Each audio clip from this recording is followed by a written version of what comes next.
আরে তুমি এখানে বসে আছো, তোমার ঘরে গেছিলাম, তোমার ছেলে বললো মাঠে বসে আছে, লোনের টাকা নিতে এসেছি, টাকা দাও। ঠিক আছে, তোমরা এখানে দাঁড়াও, আমি নিয়ে আসছি। ঠিক আছে, ও আসছে, ততক্ষণ আমরা এখানে বসি।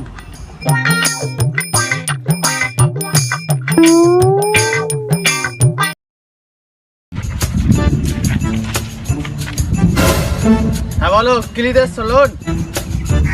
কি মানে তুই বাস নিয়ে এসছো কেন?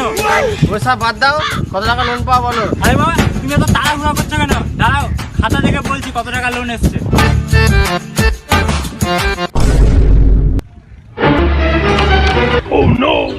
আরে স্যার, আমি টেনশন কেন করছেন? আরে দাঁড়ান তো, আগে চেক করে নি কত টাকা লোন আছে, দেখি আপনার। গান মেরেছে আপনার খাতার, আমি জানি আমার 12 টাকা লোন। হ্যাঁ, এবার মনে পড়েছে না, প্রত্যেক মাসে যেন 1200 টাকা করে পেয়ে যায়। ঠিক আছে, যা। দেখা